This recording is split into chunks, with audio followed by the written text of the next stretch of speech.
Okay, guys, who wants to tell me what a memory is? Anybody?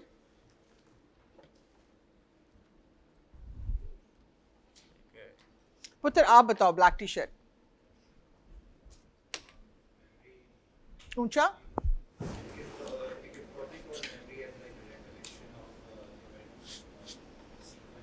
Okay.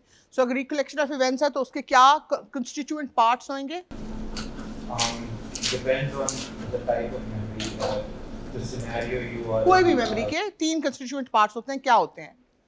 एक mechanism 1 2 3 क्या mechanism, क्या 3 टोटे होने चाहिए उसके?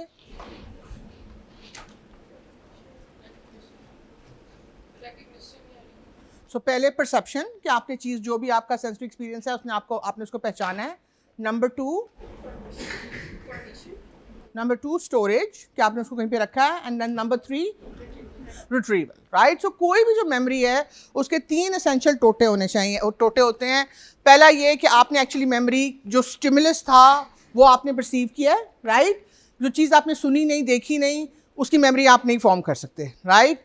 एंड देन आपने उसको कहीं पे स्टोर करके रखा हुआ है एंड देन आप उसको रिट्रीव कर सकते हो.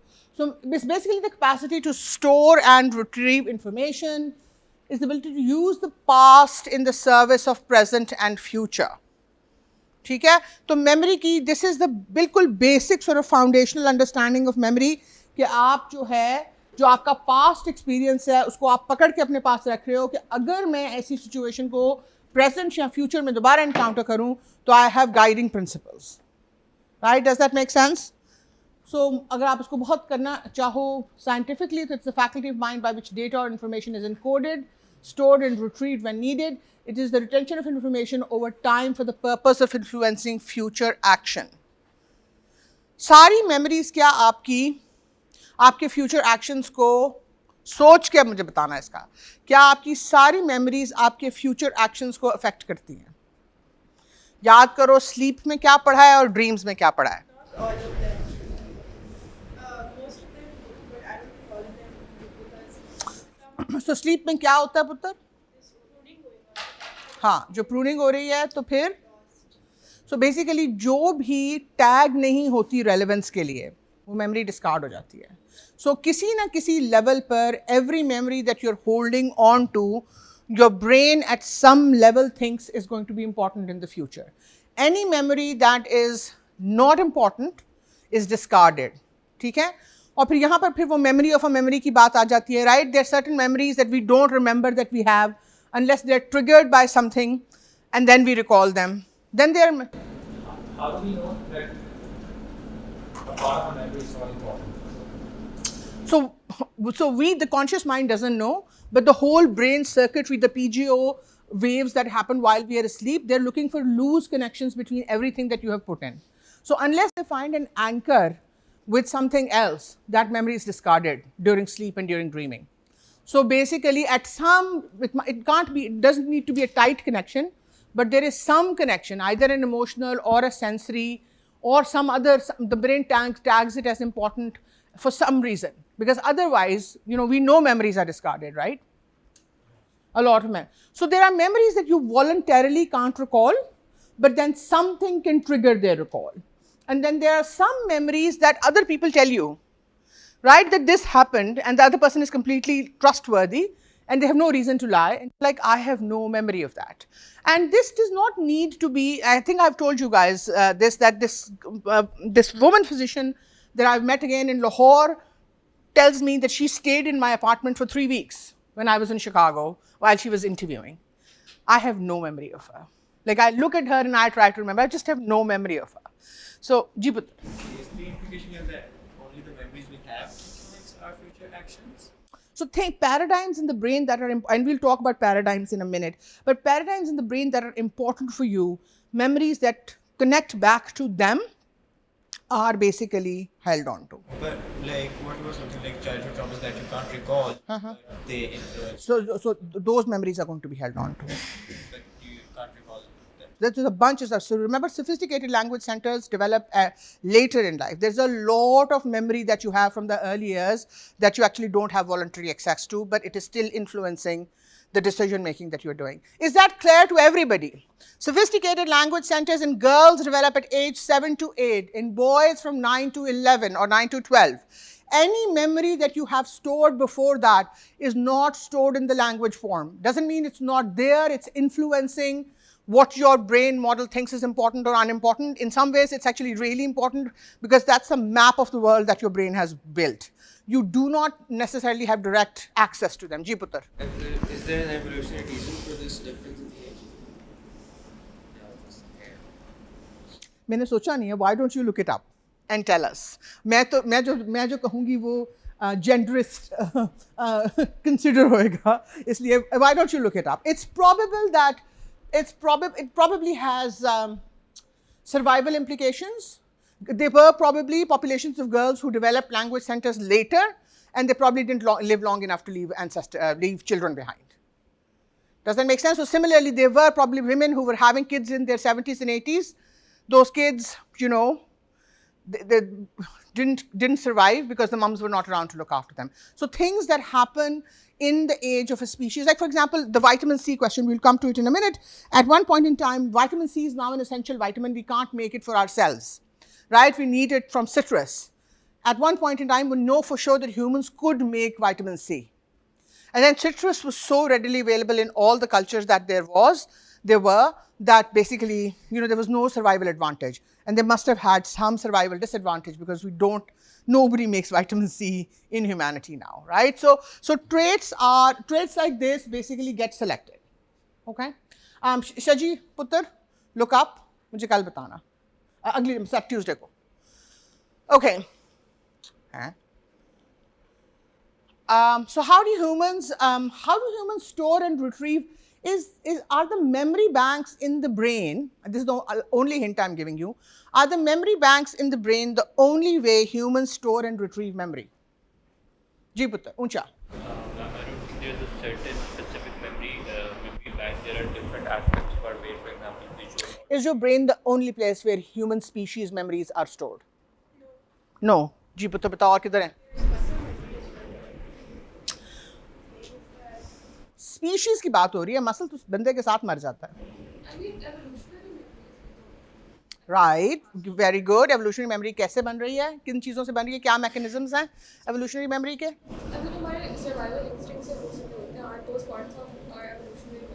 बिल्कुल. तो पता है वो आप तक कैसे पहुंचे हैं, मैकेनिज्म क्या है उसका, नाम क्या है उसका? Jeans, right. सो सबसे बड़ा मेमोरी बैंक इज आपका genomic bank, आपका genes and mitochondrial DNA. Why am I making a distinction between mitochondrial DNA and regular genes? हाँ, ऊंचा बोलोगे पुत्र? Genes come from mother and father both, and mitochondrial DNA only comes from the mother. Right, so basically दोनों DNAs जो हैं वो करते हैं. उसके अलावा और क्या, और कहाँ पे मेमोरी स्टोर होती है?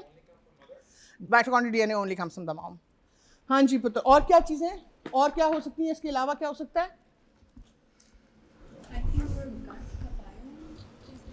So that's actually, we haven't written that down, but that's high CP, Hamza, through Hamza, high CP. क्या कहते हैं? But absolutely, and how is the child introduced to mother का microbiome? I think like through prenatal, like when you're pregnant and the foods you eat, I think it's No, but बच्चे को कैसे transfer हो रहा है पुत्र? through the right? Placenta. Placenta sterile पुत्र. Placenta में बैक्टीरिया होंगे तो बच्चा इन्फेक्शन से मर जाएगा. हाँ, umbilical cord is also sterile. अल्लाह की कसमें, ये बायोलॉजी वाले लोग. आप क्या हो, मेजर हो?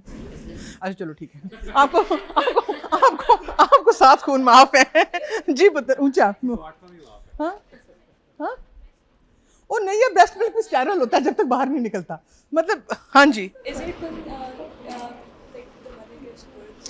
एब्सोल्युटली. हाई सीपी, ये हाई सीपी वाला सवाल नहीं है, बट हाई सीपी दे रहे हैं बिकॉज बाकी सारे लोग जो हैं वो सारे स्टेरल स्ट्रक्चर्स को कर रहे हैं. So basically in the 7th month of pregnancy, your vaginal microbiome starts changing, preparing for the fact कि आपने बच्चे के माइक्रोबायोम को सीड करना है. So the baby actually, as they're passing through the vaginal canal, actually swallow that जो vaginal microbiome mom ने prep किया होता है, and that is the baby's microbiome. That is why जो बच्चे cesarean section से पैदा होते हैं उनके immune systems are so much worse than kids who are born through normal vaginal deliveries because उनका microbiome कहाँ से आता है? जो बच्चा C section से पैदा हुआ है उसका microbiome कहाँ से आ रहा है? ऊंचा बोलो। हाँ, किस environment में पैदा हो रहा है वो?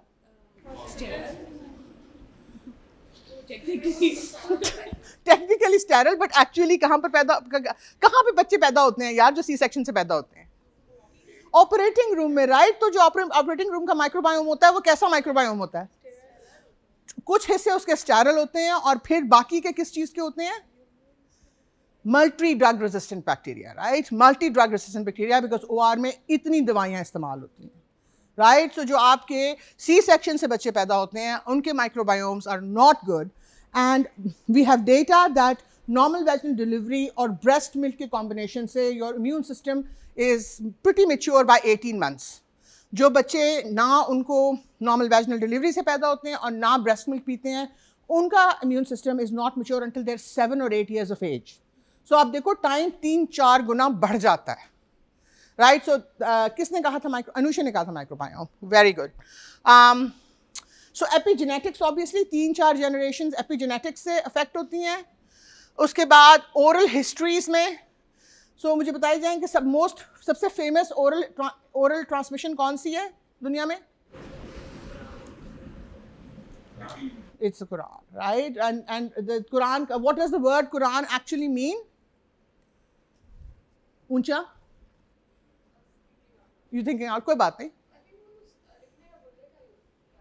नो, बट वर्ड कुरान का क्या मतलब है?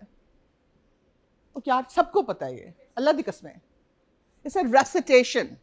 It's not the written word, right? It's a recitation. Okay. So then उसके बाद 5000 साल पहले हमने कहा कि this is not enough.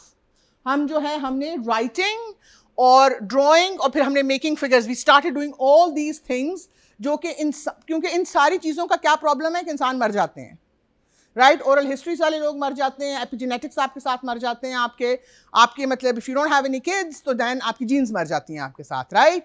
So basically now we have means जिनमें के नॉन, so this is the first outsourcing of memories, कि these are memories that are now existing outside the organism. So I can go and look at Giza के pyramids and kind of have a rough idea कि 5000 साल पहले Egyptians क्या सोच रहे थे, right? I can go to Luxor and I can look at the obelisks and basically see कि उसके ऊपर जो उनकी hieroglyphics लिखे हुए हैं कि वो क्या उस वक़्त सोच रहे थे. स्पीशीज़ की मेमोरी होती है. अब हमें बाकी की स्पीशीज़ का नहीं पता, बट हम ह्यूमंस के बारे में बात कर सकते हैं. ह्यूमंस के क्या मिथ्स हैं जो स्पीशीज़ वाइड मिथ्स हैं, जो हर कल्चर. जी अनुषी ऊंचा बोलो. क्रिएशन मिथ्स हैं, एब्सोल्युटली. और कौन से मिथ्स? एपोकलिप्स के मिथ्स हैं, राइट. और what else? Right, snakes that fly, dragons, pretty much हर किसी न किसी फॉर्म में सब कल्चर्स में है. वन अदर फन वन जो कि सारे उसमें है, शेप शिफ्टर्स, राइट? Lava जो है, it's in basically in one form or the other in all major cultures in the world. They are shapeshifters. So these clearly represent species-wide experiences जो कि अब they hold on to some great truth about humanity और उनके metaphors में हम उनके लिए बात करते हैं. उसके बाद cultural memory होती है. Cultural memory की क्या चीज़ें हैं? कौन सी चीज़ें हैं जो कि फॉर एग्जाम्पल आपने सिर्फ सीखी हैं बिकॉज आप लाहौर में रहते हैं? जी मान.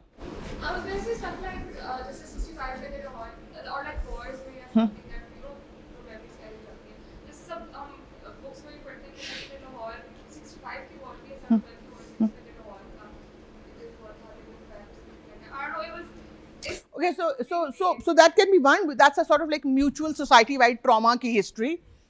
Cultural memory is such something a little bit bigger. Absolutely. So basically आपके folk गाने, folk stories, सारी वो चीज़ें अब आके लोगों ने शादी के गानों की किताबें लिखनी शुरू कर दी हैं, वरना वो सीना बसीना आपकी अम्मियाँ या आपकी बड़ी बहनें या कजन्स गाते थे और आप उनसे आप उनसे सीख लेते थे. Then their family memories, epigenetics, then histories, individual memories, बिल्कुल नीचे आती हैं जो कि हमारे ब्रेन में रहती हैं, और फिर अब हमने आके बहुत मेजरली अपनी मेमोरी आउटसोर्स कर दी है। हमारी कहाँ पे हमारी मेमोरी कहाँ पर आउटसोर्स हुई हुई है जी पुत्र? द इंटरनेट और द स्मार्टफोन, राइट, जो आपके साथ हर वक्त रहता है, जो कि बेसिकली मुझे लगता है कि मुझे कोई चीज़ याद रखने की ज़रूरत नहीं है, because I can actually look it up at the drop of hat, और उसके रियल कॉन्सिक्वेंसेज हैं for memory. Okay, any questions बाद हमने जो आज अभी तक किया है? ओके जी पुत्र, सोच के बोलना, वरना मैंने तुम्हारी बहुत बेइज्जती करनी है। आज मेरा आखिरी लेक्चर है, मैंने कोई अपने दिल की हसरत छोड़नी नहीं है। How plastic is, because I know like people in intelligence agencies, they teach people how to have a better. Memory is very, very plastic.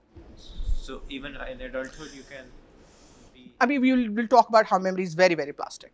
So every time you retrieve a memory back, the same memory doesn't go back. So आप memory को solidify करते हो जब वो originally बनती है, उसकी एक ट्रू कॉपी हिपोकैम्पस में रहती है। जो आपकी नियोकॉर्टेक्स, जो हिपोकैम्पस वाली मेमोरी होती है, उसको आपको एक्सेस नहीं होती बाद में। It's there, we can optogenetically stimulate it, but जो नियोकॉर्टेक्स में होती है वो एब्स्ट्रैक्टेड मेमोरी होती है। वो हर दफ़ा जब आप उसको रिट्रीव करते हो तो वो चेंज हो जाती है, right? So it's the memory of a memory of a memory. जितनी दफ़ा मेमोरी को निकालोगे, नई एसोसिएशन डालोगे, वो चेंज हो जाएगी। It's very, very plastic, right? Okay, so evolutionary memory, we just talked about the fact कैसे हम एक पॉइंट पर विटामिन सी खुद बनाते थे, अब नहीं बनाते। सेल्स की मेमोरी होती है, अगर सेल को we know that cell stress हो तो जो एपिजेनेटिक्स हैं वो उसमें स्टोर हो जाते हैं। ऑर्गन की मेमोरीज होती हैं, राइट? आप अगर किसी बंदे को जिसको सीवियर डिप्रेशन और सीवियर माइग्रेन है, आप उसका MRI करें, you can see the scarring. आपको एक्चुअली मरीज से पूछना नहीं पड़ता, आपका ब्रेन की इमेजिंग है वो आपको बताती है कि इनको कितने सारे एपिसोड्स हो चुके हैं।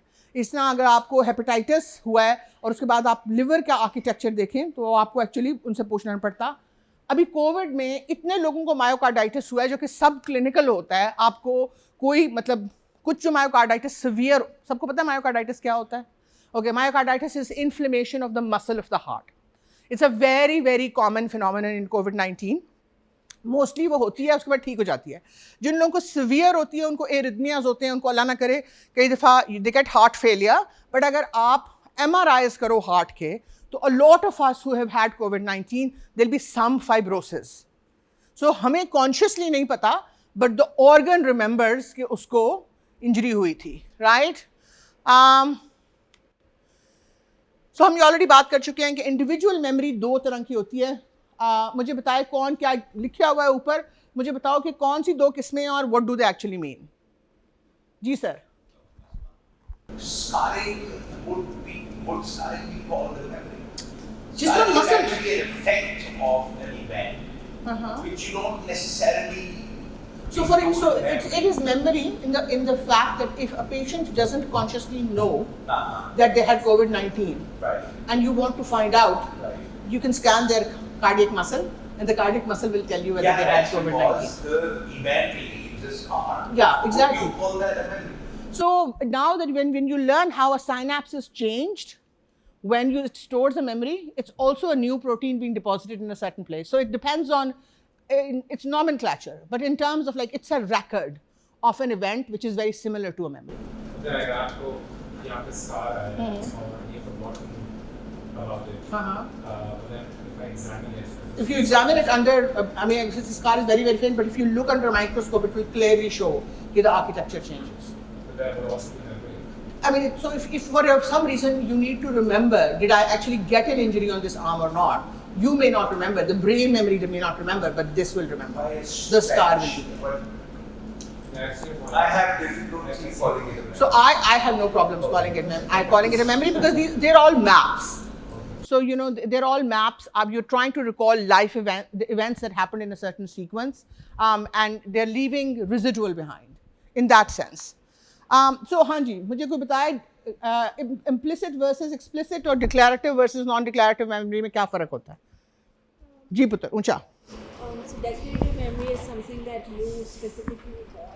Okay. And non-declarative memory is something that you do know that, but it's more through your actions. Like for example, if you ride a bike, that's non-declarative. Okay. जी पुत्र. I was thinking that so declarative memory is something that you can retrieve automatically, like कोई हाथ है. Whereas for non-declarative memory, you maybe need a trigger or some sort of stimulus to learn it, or maybe they could be like repressed memories. पता सो आप लोग सही बिल्कुल दोनों सही कह रहे हो. Declarative memory is episodic memory कि एक चीज़ हुई थी, आपको याद है, आपको उसकी मेमोरी है. इम्प्लिसिट और नॉन डिक्लेरेटिव मेमोरी का उसका एक सब टाइप है मसल मेमोरी, जो कि रिमेंबर हम बार बार बात करते हैं कि मसल मूवमेंट के सेट पीसेस होते हैं जो कि सेरेबेलम में स्टोर हो जाते हैं. वो सारी मसल मेमोरी है, how to do a certain movement. But also things like के animals come in pairs, right? या फिर you know कि you can't breathe in a place where there is no air. Like when do you have to actually ever think about it? But right, लेकिन अगर आपको कोई कहे कि जी हम तुम्हें वैक्यूम में भेज रहे हैं, तो you would automatically say नहीं, मैंने नहीं जाना, राइट? जिसको कि पता भी नहीं है ऑक्सीजन का, किसी को कहो कि एयर टाइट जगह पर भेजना है आपको, they would say no. So muscle memory is a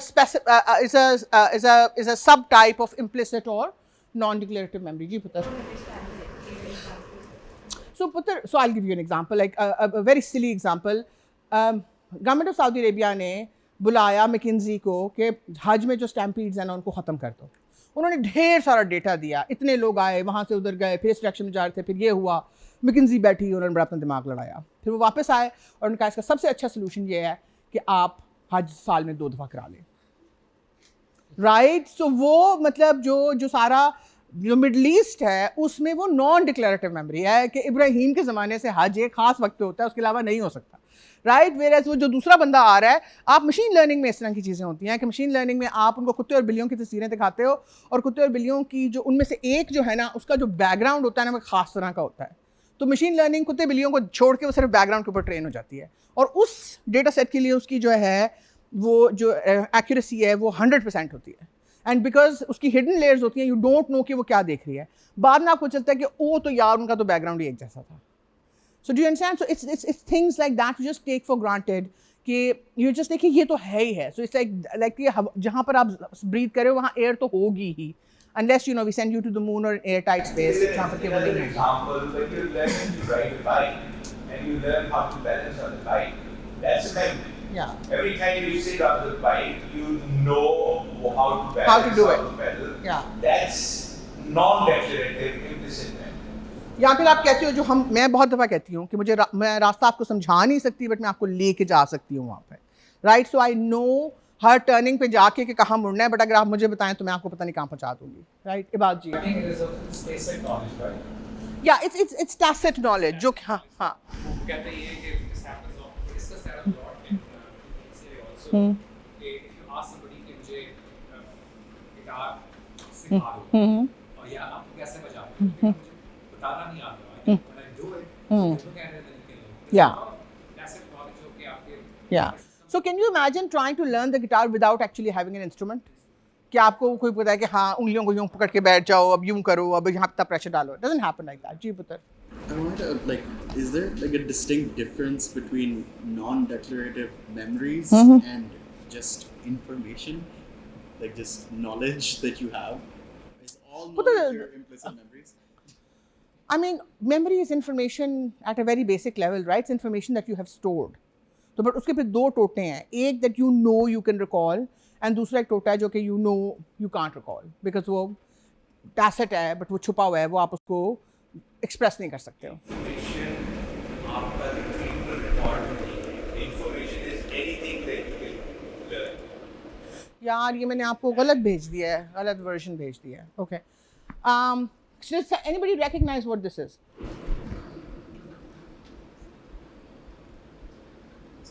Water. It's in the middle of a desert. No, it's not the Grand Canyon. It's called Chiratul Medina, or it's the Chirat I'm sure about. This is a structure in the Mauritanian desert. जो आपके satellites हैं वो इसके ज़रिए अपने आप को navigate करते हैं. It's so big that ये space से नज़र आता है. And इसकी जो arrangement है, जो Atlantis, जो lost city है, उससे बहुत मिलती है. So nobody knows कि कैसे बना है. It's just this amazing geological structure.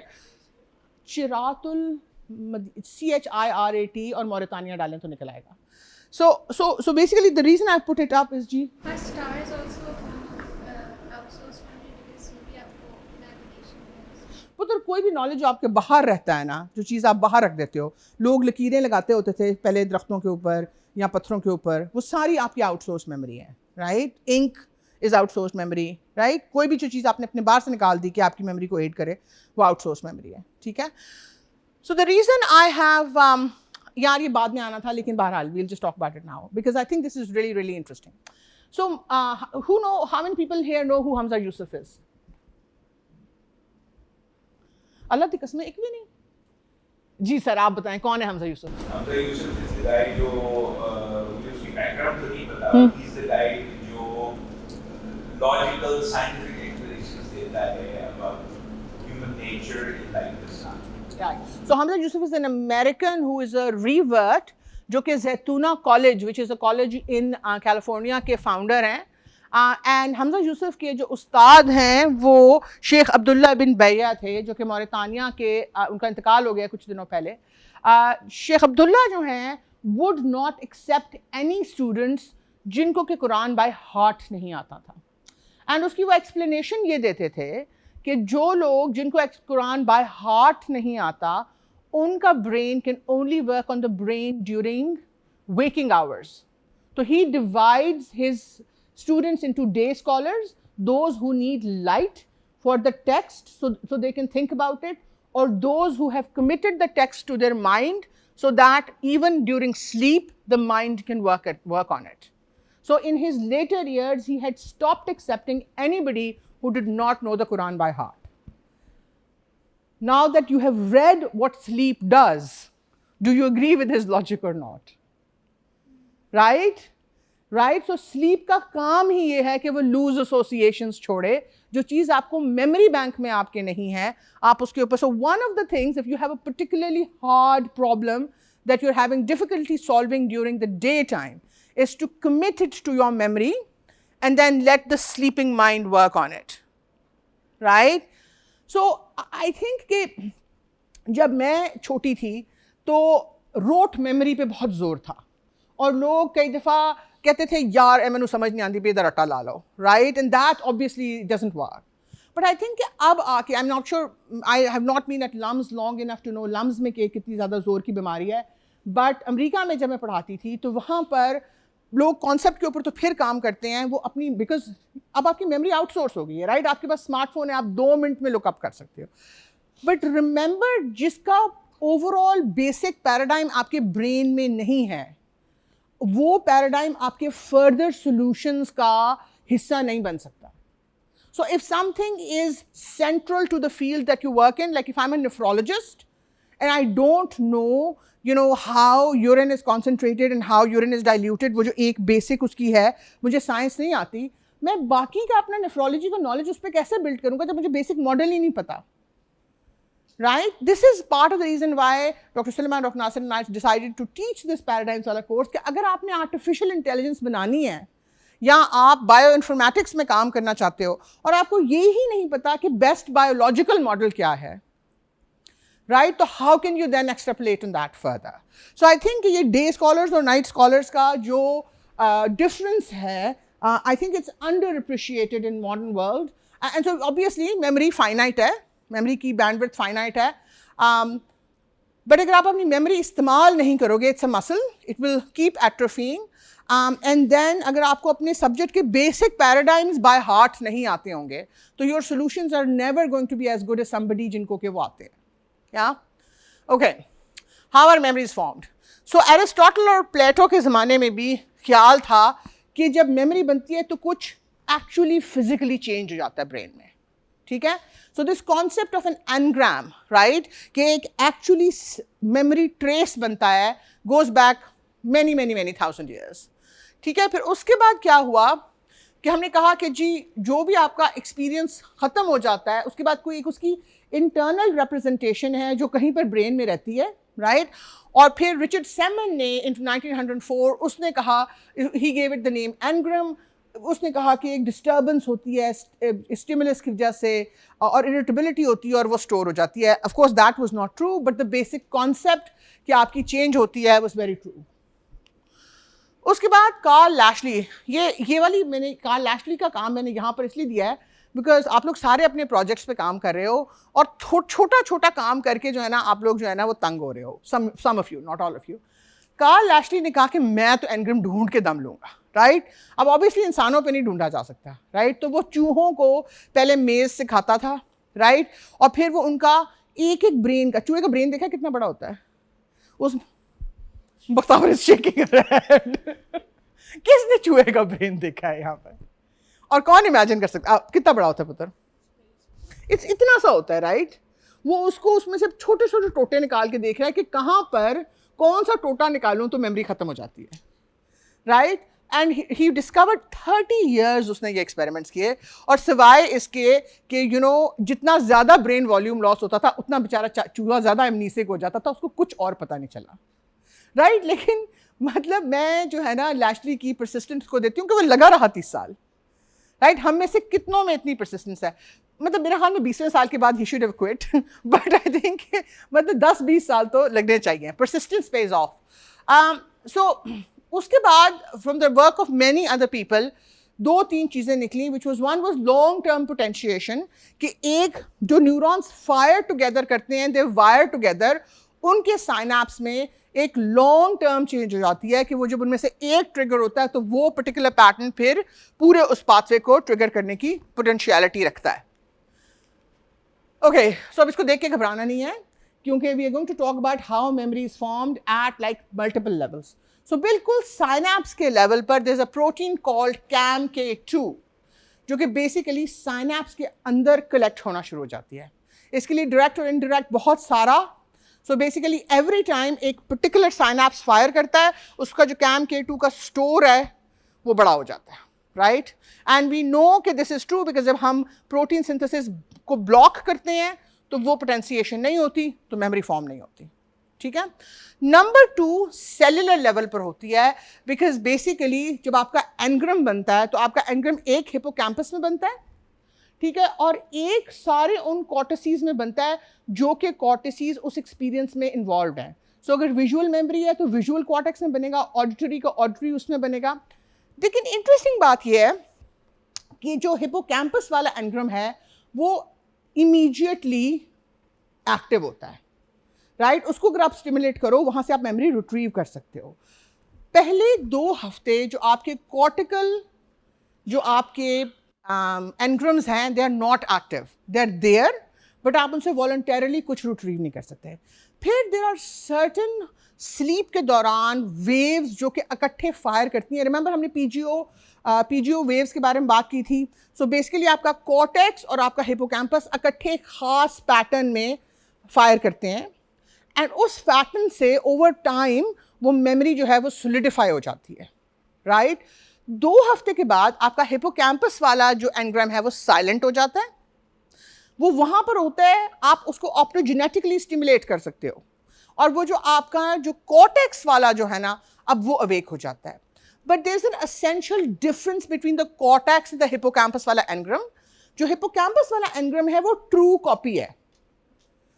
वो लोग जो कहते हैं ना कि उनकी फोटोग्राफिक मेमोरी है, वो मोस्ट प्रोबेबली अपनी हिपोकैम्पस वाली कॉपी को एक्सेस कर सकते हैं. That's like going back to that time again. जो आपका एनग्राम आपके कॉर्टेक्स में हुआ है वो वैसे ही शुरू से ही एब्स्ट्रैक्शन थी, और फिर जब आप हर दफ़ा उस मेमोरी को रिट्रीव करते हो तो वो दोबारा से लेबाइल होता है, और जब दोबारा लेबाइल होकर वो दोबारा स्टोर होता है तो रीमॉर्फ हो जाता है. तो ओवर, सो फॉर एग्जांपल एक जब टास्क आप 15,610 दफ़ा करते हो तो उसके बाद उस टास्क की जो मेमोरी है वो उसकी आपको हर दफ़ा की प्रिसाइज मेमोरी याद नहीं होती, बट उसका एक आपको पैराडाइम याद हो जाता है, राइट? जब आप पहली दफ़ा गाड़ी पैरेलल पार्क करते हो तो आपको एग्जैक्टली पता होता है वहाँ पे जाके मैंने ऐसे मोड़ी, फिर ये किया, फिर वहाँ पे ब्रेक छोड़ी, वटेवर किया. जब आप 5-6 तरह की गाड़ियाँ पैरेलल पार्क कर बैठते हो तो फिर आपके पास एक ओवरऑल पैराडाइम होता है, आप उसको यूज़ करते हो to park essentially any car that you might have. Am I making sense? Are you seeing that how जो चीज़ें बार बार होती हैं वो कैसे ब्रेन उनको एब्स्ट्रैक्ट करके उनकी ट्रू कॉपी सेव करके दूसरी कॉपीज पीछे रख छोड़ देता है. जी पुत्र. Just clarifying that I was, the hippocampus is like, remember everything about your first time parallel parking a car, what the weather was, how sunny it was, how your hands were feeling. But after a while, the cortex memory is like, you don't remember all of those details, but you remember that if I move the car. Whatever was important. Yeah. Yeah. बड़ा याद हाँ बड़ा बिल्कुल abstract away okay बिल्कुल and आपकी hippocampus वाली memory engram is probably at least for a little while is there because we can optogenetically stimulate it but आपकी voluntary access to it खत्म हो जाती है. What happens when you stimulate it in the people that you stimulate? So we think वही चीज़ें होती हैं जैसे PTSD नहीं होता कि आपको एक एक एक एक एक एक चीज़ नज़र आती है. अभी विल टॉक अबाउट बोरहेस की किताब Funes el memoria and will talk about how लोगों को जिनको ये चीज़ें भूलती नहीं उनका क्या बनता है. जी पुत्र. What's the function of the memory in the hippocampus then once you get that? सो वो जो बेसिक जो कॉर्टेक्स की मेमोरी है ना अगर आप बेसिकली हिपोकैम्पस और कॉर्टेक्स के दरमियान उन फर्स्ट 2 वीक्स के दरमियान कनेक्शन तोड़ दो तो वो एनग्राम कभी मैच्योर नहीं होता वो एनग्राम अवेक नहीं करता. Starts matured, what's the point? What's the point of the keeping it in hippocampus? I don't know कि evolutionarily उसका क्या advantage है. Like it's not used again, right? And then for specific- So we know that like so for example PTSD में we know it's used. So we're not going to talk about PTSD because memory के actually 2 lectures थे और हमने उसको करके consciously एक में कर दिया है. There's probably Sorry. Even otherwise, the memory stays in the hippocampus. It's out of our reach, out of our conscious access. But there are things, there are ways we can retrieve it still. Hypnosis is one of those things. You hypnotize a person, ask them to remember a certain specific event that they have actually forgotten consciously. They will be able to remember. Once you remove the layer of consciousness. Like in dreams as well. So then that might be access as well. yeah. But we know that there are hippocampal memories जिनके के cortical emblems destroy हो जाते हैं. So then are those the true copies of that from hippocampus also discarded? We don't know that. Right? We know for sure that there are memories जिनके के cortical emblems जो हैं cortical उनके engrams जो हैं वो mature नहीं होते. Right? So the cortex has no memory of them. Is then the true copy in the hippocampus also destroyed? We don't know that. जी पुत्र. Say there's like you practice a technique, like physics was rotated where you practice a shot. Some days you're going to be able to execute that shot perfectly. Some days you won't. So this concept of layer upon layer upon layer when you recall something, how does this apply to this? Kacha, you'll be perfect on some days, but some days. पुत्र it's a simulator. तो जो simulator है वो आपका पिछला सारे set pieces देख रहा है वो देख रहा है कि आज सूरज कितना तेज़ है आज हवा कितनी तेज़ है बॉलर कौन सा है आगे से राइट मैं कैसा फील कर रहा हूँ और वो उस सारी कंडीशंस को लेके अब सिमुलेट कर रहा है कभी उसका वो 100% हो जाता है और कभी उसका इट फॉल्स शॉर्ट. तो मेमोरी रिट्रीवल में कि when you're so memory retrieval वो सारी अपनी मेमोरीज की जो उसकी लाइब्रेरी है उसमें से देख रहा है कि इसके साथ सबसे ज़्यादा कौन सा टाइटली मैच करता है. सो इसलिए अगर आप एक ही कंडीशन में करो तो देन आपका जो हिट रेट है वो बहुत इंक्रीज़ कर जाता है. बट रियल लाइफ में होता यह है कि हम एग्जैक्टली सिचुएशन रेप्लिकेट नहीं होती राइट. सो अगर वो it's the same over fitting the model कि एक ही अगर सर्कमस्टांसेस हों तो उसमें तो आप प्रिडिक्ट कर सकते हो बट सर्कमस्टांसेस एक जैसे नहीं होते. जी पुत्र. Yes, when we talked about pruning during sleep, are we saying the true copy gets destroyed? We know that there are memories that are just gone from everywhere. So सिर्फ वो we don't know this experimentally but we know that certain things are not chosen to be कि उनके जो cortical engrams हैं वो mature करें तो वो हमारी कॉर्टेक्स में तो वो पक्के नहीं होते. क्या उनकी हिपोकैम्पस की भी ट्रू कॉपीज जो हैं वो डिस्ट्रॉय हो जाती हैं? Most probably just don't know that. जी पता नहीं निशा. एक कंफ्यूजन है कि when you think of like when you remember a memory again, it's like a memory of a memory of a memory, right? उसका scientifically could you repeat क्या हो रहा होता है कि the cortical engram को फिर क्या होता है? Cortical engram is labile again, so it becomes plastic again. और जो जिस प्रोटीन साइनेप्स की सॉलिडिफिकेशन से वो बना था it's now open again it's now open to be connected to other neurons. हो सकता है किसी और न्यूरॉन से उसका जो कनेक्शन है वो कट हो जाए. सो अब वो जो आपने दोबारा स्टोर किया है उसको it's a new memory it's a memory of a memory. जी पुत्र. तो जो आपके implicit memories होते हैं do they have new cortical engrams as well? Absolutely. So आपको जो ख्याल है कि आपको याद है कि जब अम्मा ने जोर का चांटा लगाया था तो कैसा फील हुआ था वो प्रॉबेबली वैसा नहीं याद अगर 2-3 दफ़ा याद किया तो या ज़्यादा जोर का हो गया या ज़्यादा घट गया. जी पुत्र. Something like Alzheimer's, what areas that affect? सो भाई क्या Alzheimer's में हाँ. is memory loss, right? Ji. That's affecting the like are they not able to make new models या जो existing models हैं वो सो पुत्र एल्जाइमर्स में आपका बेसिकली जो है ना आपका जो मेमोरीज का एक इंडेक्स होता है ठीक है. और मेमोरीज का इंडेक्स जो है वो शुरू में हिपोकैम्पस में होता है और लॉन्ग टर्म इंडेक्स जो है वो प्रीफ्रंटल कॉर्टेक्स में होता है ठीक है, तो अल्जाइमर्स में आपका वो इंडेक्स खत्म हो जाता है। और ऑल हाँ, रिट्रीवल भी नहीं कर सकते और वो नई मेमोरीज का एनग्राम भी नहीं बना सकते। सो पिछली मेमोरीज का इंडेक्स खराब हो गया और नई मेमोरीज को, जो बेसिकली देखो ना, जो मेमोरी को मीनिंग देती है चीज़, वो तो प्री फ्रंटल कॉर्टेक्स में देती है ना, तो ये हिपोकैम्पस में बने, अब ये सारे उसके एनग्राम्स बने हैं, तो जो मीनिंग देता था वो तो काम ही नहीं कर रहा, तो वो फिर आपके नए कॉर्टिकल एनग्राम्स नहीं बनते हैं। फूड सेंटर ओके, सो फिर सेलुलर लेवल पे भी just talked about cell level पर कैसे होती है, देन ब्रेन रीजन लेवल पर होती है। सो फॉर एग्जांपल, अगर आपके, जब we just talked about multi sensory memories की, जब मेमोरीज में एक विजुअल पार्ट है, एक ऑडिटरी पार्ट है, एक उसमें इमोशनल पार्ट है, वो डिफरेंट जगहों के ऊपर इनकोड हो रहे हैं, ठीक है। सो फॉर एग्जांपल, अगर आपने चूहों को जो है, आपने उनको डायरेक्टली फुट शॉक दिया है और साथ एक जो ग्रुप है उसको पहले डरा के फुट शॉक दिया है, दूसरे को बगैर वार्निंग के दे दिया है, तो जब आप उनको जाकर देखते हो तो जिनको बगैर डर के दिया होता है उनका एमिगडाला फायर नहीं करता, उनमें एमिगडाला वाला एनग्राम नहीं होता, इवन दो उनको एपिसोडिकली याद होता है कि फुट शॉक हुआ था। हिपोकैम्पस दोनों के लिए ज़रूरी है, बट जो फियर वाले लोग हैं वो उनका एक एमिगडाला का भी एनग्राम है, ठीक है। एंड देन आपका नेटवर्क लेवल पर है कि ऑब्वियसली जो कहते हैं ना कि इमर्सिव, अगर आपने ज़बान सीखनी है तो इमर्सिवली सीखो कि यू नो साइट्स भी, साउंड भी, कल्चरल कॉन्टेक्स्ट भी। सो जब आपका मल्टी सेंसरी लेवल पर मेमोरी एनग्राम्स इकट्ठे होते हैं तो रीजन वाइड आपकी कोऑर्डिनेशन हो रही है। आप कीमोजेनेटिकली, यानी कि आप ये करते हो कि आप कीमोथेरेपी टेम्पररी दे के आप कुछ ब्रेन के रीजन्स को साइलेंट कर देते हो, तो जब आप उनको साइलेंट करते हो तो जितने ज़्यादा रीजन्स निकालते जाते हो उतना ज़्यादा एमनीसिया होता जाता है। Does that make sense?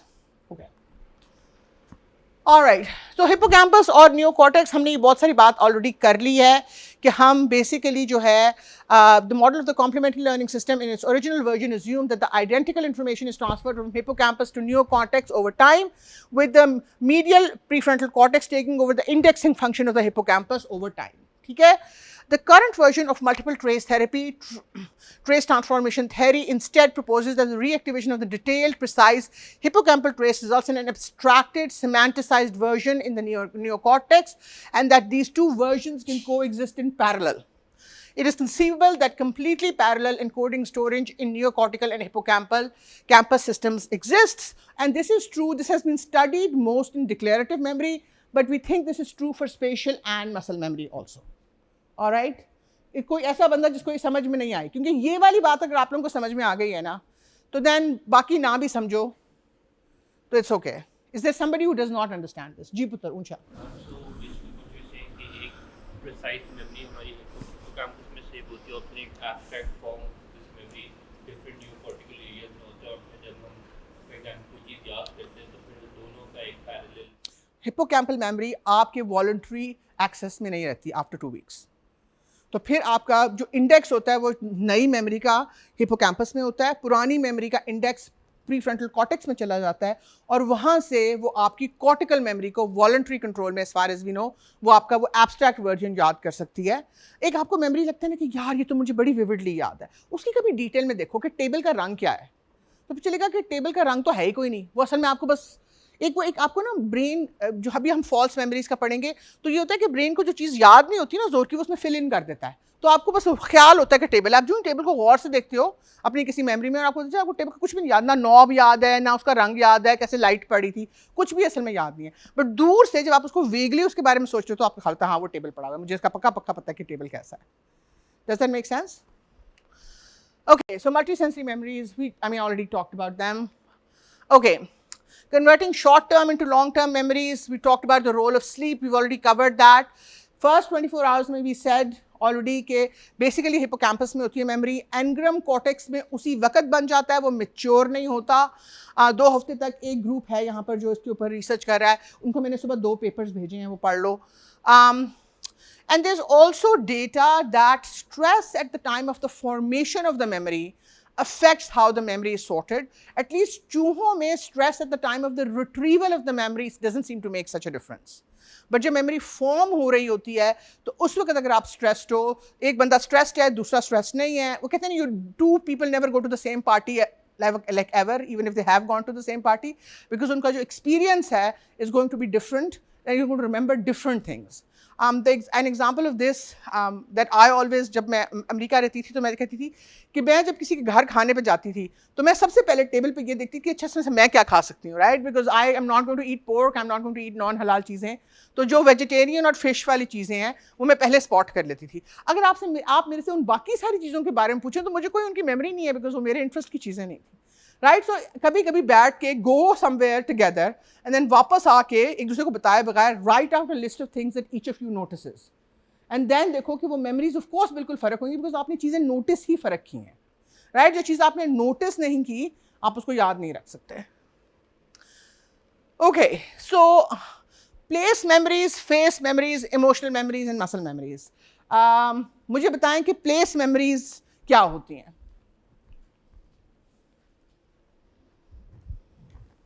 जी पुत्र, ऊंचा.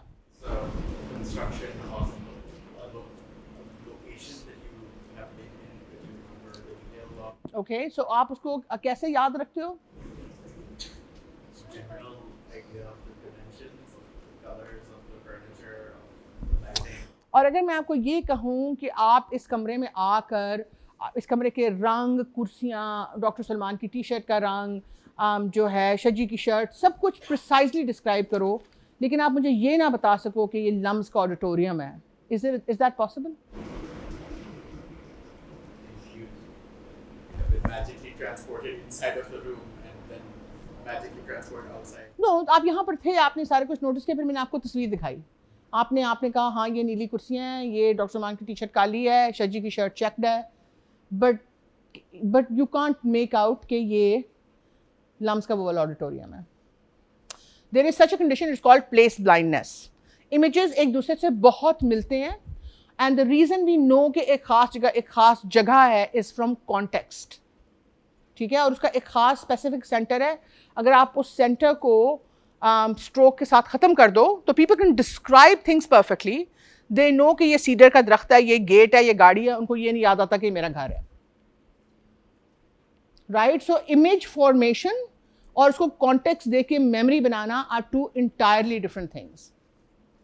सो based on that, what is face blindness? पुत्र आप बताएं. पुत्र ऊंचा. ओके, तो आपको क्या फेस नजर नहीं आ रहा होता?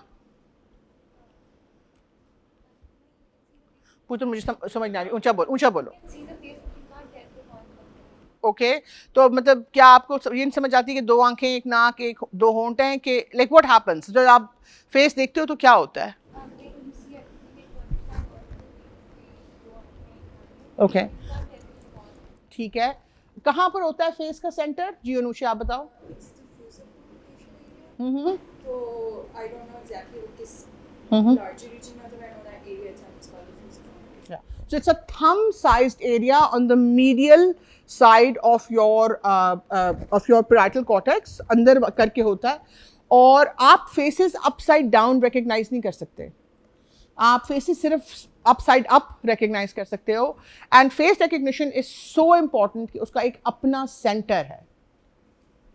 राइट. सो आप सोचो कि kids who are on the autistic spectrum, और जो लोगों के फेसेस के एक्सप्रेशन नहीं रीड कर सकते, उनको एवोल्यूशनरी स्टैंड पॉइंट से कितना बड़ा हैंडीकैप है, राइट.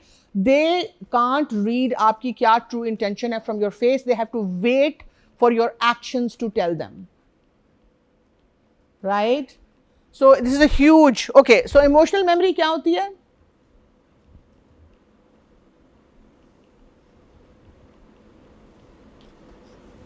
ये जो बीट है उसमें आप लोगों ने भी बीच में लिखा है. जी पुत्र. I think a lot of times you're not really remembering the details of the situation, but you're remembering the emotions that you're associated with it, especially if they're very provocative. So like where you will feel sad or angry, a lot of times होता है in the heat of the moment, if you think back, you're not remembering what you said or what happened, but you're remembering just कि अच्छा ये feeling थी. या ये कि एक पर्टिकुलर ट्रिगर जो है, but even it's taken out of context, वो आपकी वो emotional. So for example, a friend of mine got very sick at a clambake, threw up like 2 days in a row. उसके बाद वो कहीं पर लॉबस्टर दूर भी पड़ा हुआ देखती थी तो उसको उल्टी आनी शुरू हो जाती थी, राइट. आपको एवर्जन हो, if you get very sick after eating something, you develop an aversion to it. इसी तरह से अगर फॉर एग्जांपल जी Garcia effect. The Garcia effect. The Garcia effect क्या होता है मुझे नहीं पता ऊंचा Taste of So, for example, if I eat, let's say, KFC and I get really, really sick after that, every single time I'm going to see KFC, I'm going to throw up. you're going to okay I that's called the Garcia effect that sounds about that ऊंचा बोले पुत्र So, the Garcia effect, it's basically like, for example, if I eat something and I get sick after it, if I get food poisoning or something, every single time I try to eat it again, or even if I see it, I get nauseous. it's similar to the clam bake wali story so yeah it's like for example जैसे जो लोग जिनको के बहुत emotional scarring एक certain age से पहले हुई होती है they get triggered by certain key phrases or certain noises because it basically evokes that entire emotional crescendo in them. What is muscle memory? जी बताओ. Muscle memory is like अगर आप एक कोई चीज़ बहुत दफ़ा करते हैं then you don't need to like think about doing it, your muscles automatically know. There is a pattern that actually आपका cerebellum में set pattern हो गया है वो आपके muscles fibers जो हैं वो उसी तरह से morph होके वो बिल्कुल उस शेप में आ गए हैं कि now it's actually just automatic आपकी जो simulatory accuracy है इब्राहिम सो चुका है but आपकी जो simulatory accuracy है वो बहुत बेहतर हो जाएगी. Okay. So human memory की क्या properties हैं?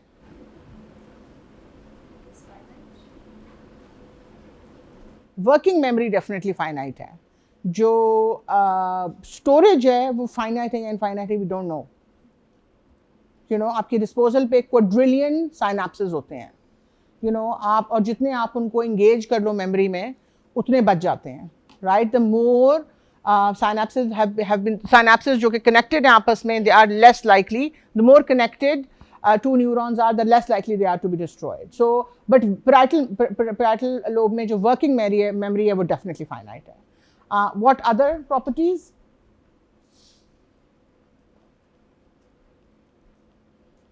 Right? They are plastic. They can be added to. They can be morphed. They can be edited. Right? हम completely false memories भी उसमें add कर सकते हैं. हम उसको modified कर सकते हैं. और हम उनको हमारी memories are extensively tagged. Right? They are tagged with time of the day, location क्या थी, emotion क्या थी, हम किसके साथ थे, air कैसा smell कर रही थी, you know हम भूखे थे कि नहीं भूखे थे, बाकी जो सारी ये चीज़ें हैं ना ये सारे tags उसके साथ store होते हैं. जी बताइए. ये तो सिर्फ आपकी मेमोरी है मेरी मेमोरी तो की तो अपनी मर्जी है वो जब उसका दिल चाहता है आती है या but I agree yeah it's parts of it are readily retrievable ji In the case of visual impairment, देखा ये कि अगर आपकी visual आपका जो memory है वो मेरी store information है वो compensate हो रही है so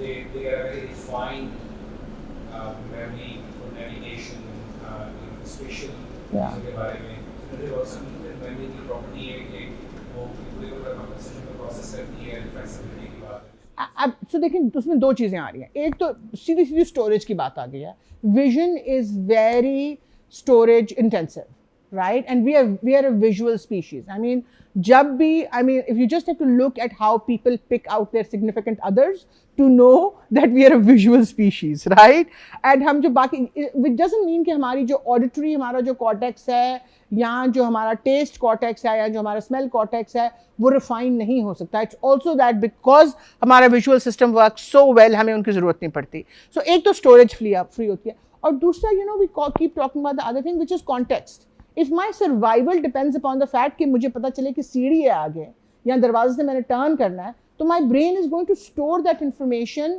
in terms of number of steps and you know other और दरवाजे की जो आवाज़ है उससे एयर जिस तरह से फिल्टर करती है थ्रू अ सर्टेन रूम जो भी मुझे उसमें से इन्फॉर्मेशन मिलेगी I am going to latch on to that because मेरा जो मेरा सिस्टम है जो कि मुझे सब चीज़ों से इंडिफरेंट कर देता था is not working. So this, remember when we had talked about the vision, I had put up a picture of a dog's smell brain, and I had said कि just because हम अपनी जो brain हमारे लिए ये visual virtual reality कर रहा है ना, remember दो images हैं जो कि brain merge करके एक दिखा रहा है, right? So this is completely virtual reality. इसका बस loose सा ताल्लुक है actual reality से. But वो जो witchcraft में there's a term that they say glamour. ये जो आपको जो विचेस होती हैं ना, जब वो आती हैं अपने आप को बड़ी खूबसूरत लगती हैं, तो वो उनका ग्लैमर होता है. सो जो ब्रेन है ना, उसका भी एक ग्लैमर है. तो जो विजन का ग्लैमर है वो इतना इंटाइसिंग है कि हम अपनी बाकी सारी सेंसेस को इग्नोर करते हैं. जब हमारे पास से वो ग्लैमर नहीं रहता and we depend upon the other senses, तो आई थिंक कि कुत्ते का स्मेल विजन कुत्ते के लिए उतना ही एक्साइटिंग है जितना हमारे लिए हमारा विजुअल वर्चुअल रियलिटी है. Right? So a map built on smell or sound can just be just as rich as a visual map. It's just that कि हमारे experience में नहीं है वो. So we can't actually imagine it really well. Right? जिस तरह से हमें वो जो birds के पास चौथा कोन है जो कि वो देख सकते हैं more colors than us. I mean, मैंने बड़ी कोशिश की है कि मैं वो रंग imagine करके देखूं, but वो नहीं, सपने की भी हद थी आखिर. Right? वो हद से बाहर नहीं जाता. Okay. जी पुत्र. Can we say that another problem with memory is that we can't delete things on demand? So okay, so आपने खुद ही अभी हम सप्रेस मेमोरीज पे जाने लगे थे, तो मुझे बताएं मेमोरीज डिलीट कौन सी मेमोरीज जो हैं वो क्या क्या आप वॉलंटरली डिलीट नहीं कर सकते memories. So tell me how can you delete memories. I mean, to a certain extent, we can if we don't engage with them very often. Like back into something, but we can't really delete them, right? Good. So if you can't delete your memories on command, what is your mechanism to making sure कि आपकी hard drive clutter ना हो stupid चीज़ों से? Yeah, do not encounter those चीज़ें. अगर आपको पता है कि ये चीज़ you don't want to waste your long term storage on this stupid piece of like whatever, don't let it encounter you. You know, जी पुत्र आप क्या पूछ रहे थे? I was just gonna say कि voluntarily आप delete वो भी like doesn't oxymoron because आप the more you encounter, the more you think कि अच्छा मैंने इसको delete करना है, the more you retrieve it. Yeah, exactly, बिल्कुल. So basically the way to delete a memory is to completely ignore it. उसकी further correction नहीं होएंगे, लेकिन अगर उसका कोई आपके साथ डीप इमोशनल या डीप किसी और वजह के साथ कोई कनेक्शन है तो देन इट्स वेरी हार्ड. जी पुत्र.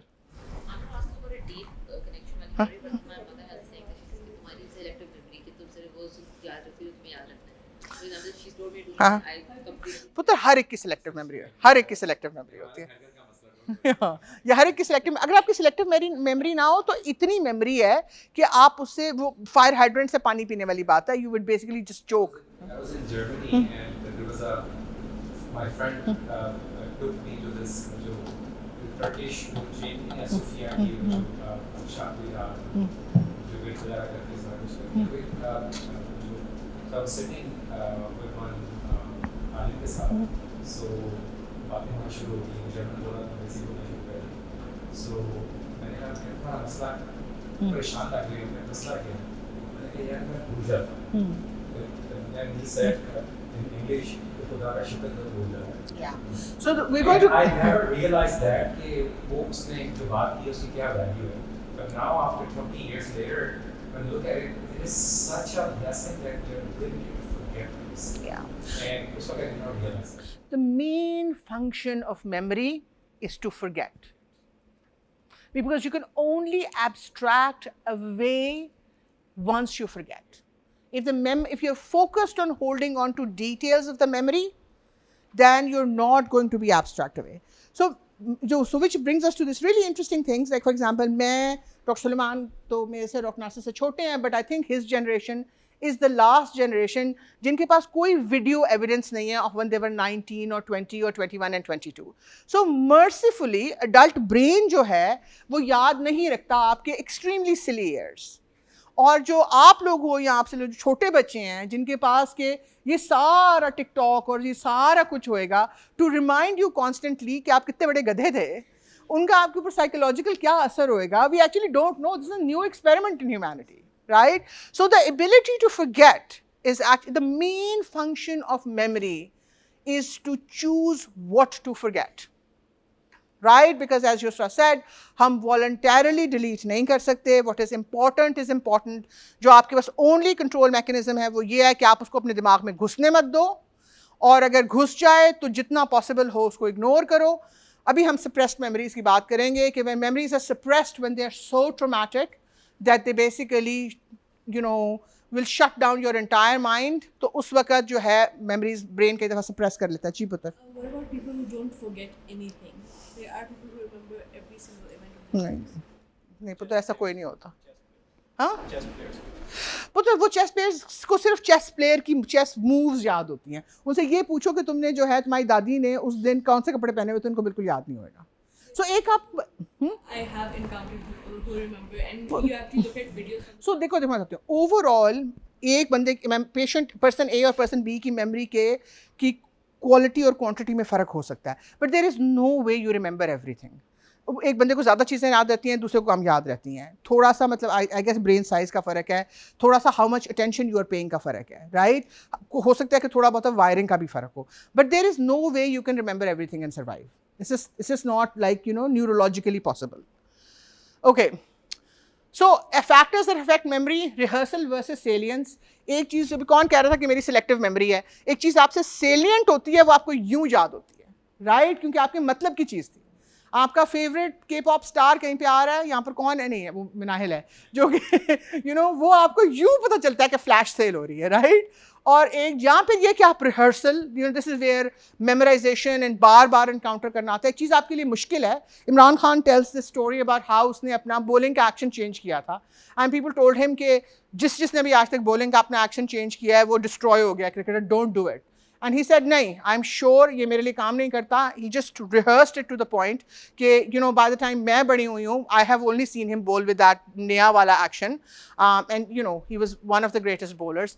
कोई भी चीज़ जिसकी कि इमोशनल रेजोनेंस है आपके साथ, रिमेंबर वी सेड कि मेमोरी टैग होती है 1000 चीज़ों से, सो जिसके साथ भी स्ट्रॉन्ग इमोशन के साथ टैग होती है वो मेमोरी को लेट गो करना बहुत मुश्किल हो जाता है। And then as at the time of the formation of the memory, this is मेरे से कई दफ़ा लोग जब पूछते हैं ना कि क्या एविडेंस है कि आफ्टर लाइफ है, तो मैं कहती हूँ कि सबसे बड़ा एविडेंस ये है कि जो आपके फॉर्मेटिव साल हैं, किस घर में आप पैदा हुए हैं, और आपके पहले 5-6 साल आपका कोई कंट्रोल नहीं है। ये तो बहुत ही अनफेयर वर्ल्ड है जहाँ पे कि आपका जब वर्ल्ड मैप बन रहा है उसके ऊपर आपका कोई कंट्रोल नहीं है। तो जो आपकी इनिशियल मेमोरीज हैं वो आपका मैप ऑफ द वर्ल्ड बनाती हैं, जिनसे कि आप आगे दुनिया में नेविगेट करते हो, राइट। सो बेसिकली आपकी जो फर्स्ट 5, 7, 8, 10, 11, 12 साल की मेमोरीज हैं उनकी इम्पोर्टेंस बहुत इम्पॉर्टेंट है as compared to memories that come later in life, because वो उस मैप के ऊपर बिल्ड हो रही है।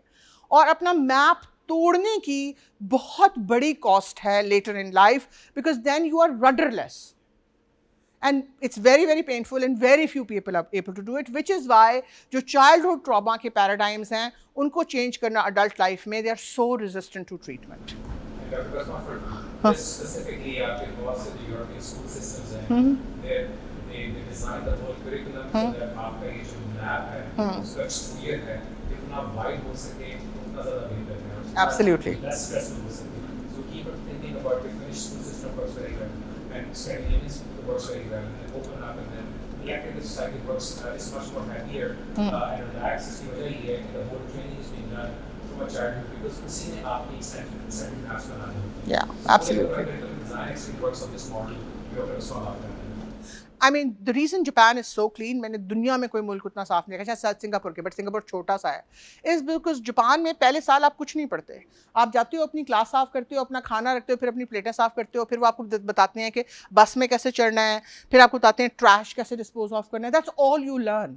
मैं उस दिन कश्मीरी बाजार से जा रही थी, दुकानों के साथ ट्रैश पड़ा हुआ था, एंड आई वाज लाइक यार बुलाओ जापानियों को यहाँ पर, बिकॉज हम ये खुद जो है ये सॉर्ट आउट नहीं कर सकते, मतलब like it's just like simple things. Okay, so benefits and disadvantages of memory. Memory is central to our everyday lives and defines who we are. Without it, we are condemned to an eternal present. Right? कि आपका कोई context नहीं है, वो कौन सी वाली movie है जिसमें बंदा रोज उठता है तो रोज नया दिन होता है? Groundhog Day, right? I mean, मुझे तो मूवी देख के जो है वर्टिगो होना शुरू हो गया था, मतलब वो लिव करना तो बहुत मुश्किल बात है। बट क्या इस मेमोरी के कोई डिसएडवांटेजेस हैं? So there was a runner in New England, this woman runner who basically had a head injury and उसकी antegrade memory imperfect हो गई. She didn't lose it completely, but imperfect हो गई. And she became a much better runner after that. And we think the reason is that उसको वो जो running hard के साथ जो आपको joint pains और जो fatigue और सारा कुछ होता है वो उसको याद नहीं रहता था. So she was able to go back and run her heart out again. So this is one of the things कि जब हमारे लिए एक चीज़ कोई बहुत ट्रॉमेटिक होती है, हम उस ट्रॉमा को ऐसे पकड़ के बैठ जाते हैं कि हमारी जो उसके साथ अगली जो अटैम्प्ट होती है वो उस फियर के साथ फिर हम जाते हैं. एंड योगा में अक्सर your teacher will, if you go to a yoga ashram, the teacher will say do this as if this is the last repetition of your life, कि यू नो तुमने इसके बाद और कोई चीज़ आगे कैरी नहीं करनी, right. So there are handicaps to memories.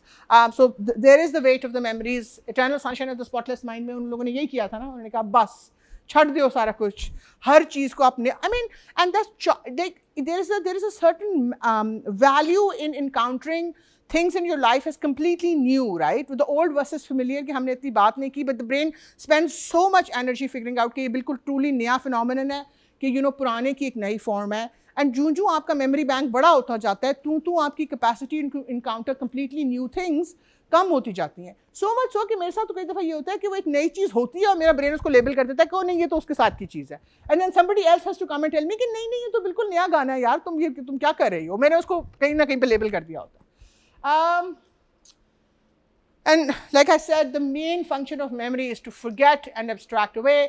Borges की किताब है फ्यूनस द मेमोरियस, और उसमें there is this man जो के the narrator is ashamed in the inexactness of his retelling his own memories remote and weak in comparison to that of his subject, which resembles a stammering greatness. Unlike Funes, he says, we all live by leaving behind. Life is impossible without forgetting. He goes on to note that even though Funes could remember every split second, he couldn't classify or abstract away from his memories.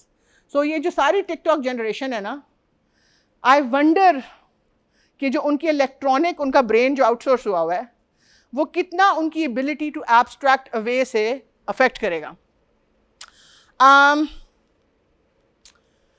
So then we're going to basically just spend a couple of minutes talking about what the smartphone does to our. So smartphone use के साथ या कोई भी आपका device जिसमें कि आप अपनी मेमोरी स्टोर कर मेमोरी आउटसोर्स कर देते हो, एक तो ये कि आपकी मेमोरी इज़ अ मसल, अगर आप उसको एक्सरसाइज नहीं करोगे तो वो उतनी वीक होती जाएगी, राइट. कुरान शरीफ में है कि अगर आप सूरह जुमा को ज़बानी हर जुमे को याद करो तो आपकी उससे मेमोरी तेज़ होती है. आई डोंट थिंक सूरह जुमा के बारे में कोई स्पेशल चीज़ है. इट्स जस्ट द फैक्ट कि आप उसको रोट हर जुमे को याद कर रहे हो, that is what sharpens your memory. ठीक है, तो कोई भी आप एक अगर शुरू कर लो लंबी चीज़ और उसको just to exercise your memory, हफ्ते में एक दफ़ा keep learning new portions of it, I think that's a good way to sharpen your memory. But आपकी usage time, usage frequency, applications और notifications जो हैं वो आपकी working memory और inhibition दोनों चीज़ों को ख़राब करती हैं. और आपकी remember हमने क्या कहा था कि जो आप चीज़ को attend नहीं करते, जो देखते नहीं हो, जो सुनते नहीं हो, वो memory में नहीं जा सकती. तो एक तो आपकी वो attention बहुत बुरी तरह से fragment करते हैं. ठीक है. And remember we talked about attention में जब हमने किया था तो we talked about the fact कि हाउ जब ये अटेंशन का फ्रैक्चर हो जाता है तो वी थिंक कि इट्स नॉट रिपेयरेबल. बट दूसरी जो चीज़ है वो ये है कि जो ब्लू लाइट है, स्पेशली अगर आप रात के वक्त उसको इस्तेमाल कर रहे हो तो उसको वो आपको और बहुत तरह से वो आपका सर्केडियन रिदम ख़राब करती है. फिर आप सो नहीं सकते. जब आप सो नहीं सकते तो आपका ब्रेन जो है वो न्यूरो जो सारे आपके क्लीनिंग अप होती है उसको नहीं कर सकते. आपकी मेमोरी फॉर्मेशन ठीक नहीं होती. आपका ड्रीम आर्किटेक्चर ख़राब होता है. आपका जो रेटिना है उसको समझ नहीं आती कि आप क्या कर रहे हो. कैटरैक्ट्स अर्ली होते हैं. एंड देयर सम एविडेंस के बेसिकली आपकी ओबेसिटी और कैंसर का रिस्क भी बढ़ता है. But the bottom line is कि जो आपका आउटसोर्स ब्रेन है वो आपका सर्वेंट होना चाहिए, आपको उसका ग़ुलाम नहीं होना चाहिए.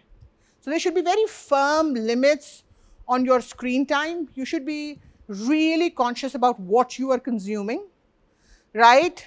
Otherwise क्या होता है कि जो भी आप चीज़ को इतनी फ्री अपने ऊपर एक्सेस देते हो वो आपको eventually लीड करना शुरू कर देती है to places rather than you using it for the purposes that you want to use it for. Okay? I think that is okay. So हम फॉल्स मेमोरीज छोड़ देंगे बिकॉज टाइम ओवर हो गया.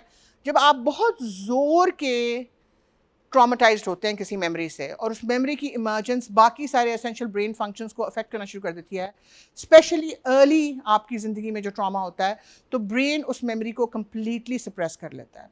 स्पेशली अगर वो सोफिस्टिकेटेड लैंग्वेज सेंटर से पहले की मेमोरी हो तो उसको करना बहुत आसान है बिकॉज वो टॉक थेरेपी से एनीवे एक्सेस नहीं हो सकती.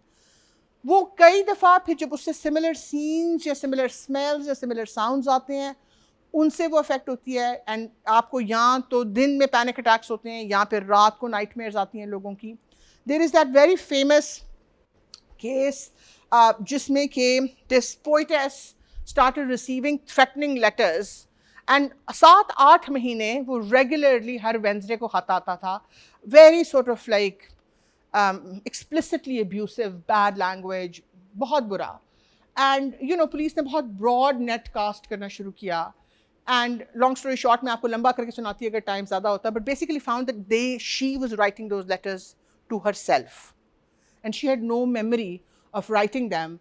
They were from a childhood trauma. She had been abused for a very long time in her home, and in her conscious life she had no memory of them. But sometime during the day जब वो poetry लिख रही होती थी, तो in that state those memories would emerge. She would write that letter, leave it somewhere in the house, and जो उसकी handwriting थी और जो पोइटेस की एडल्ट हैंड राइटिंग थी, they were completely different. I think कि वो 5-6 साल की उम्र की हैंड राइटिंग थी जब उसकी मेमोरीज स्टोर्ड थी उसके साथ की. This a very famous, I think this happened in upstate New York may be 20-25 years ago.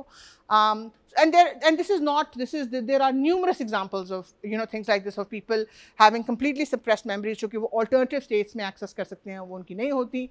So एक पूरा और कंप्लीट लेक्चर था मेमोरी का जो कि हम नहीं कर रहे because such is life, but it's a really interesting field.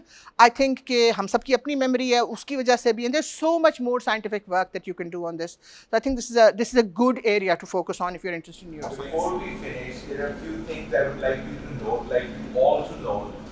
ये जो डॉक्टर बसमा कह रही हैं कि मेमोरी के ऊपर भी बहुत सारी चीज़ें थी which we wanted to tell you, and because of the lack of time we can't. कुछ चीज़ें हैं जो extreme forms of faulty memory जो latently expressed होती है. In an extreme form, this can lead to multiple personality disorders. वो जो hidden personalities हैं जो emerge करती हैं, and the person in the other personality has no memory of that emergence, is also an extreme form of a latent memory which is emerging out of some necessity. इसी तरह, how many of you have watched Shutter Island? ये वो चीजें हैं जो आपको हम लोगों ने prerequisites में भी mention की थी. How many of you have read The Man Who Mistook His Wife for a Hat, Oliver Sacks? ये वो चीजें हैं जिसमें इन्हीं चीजों की real life examples हैं.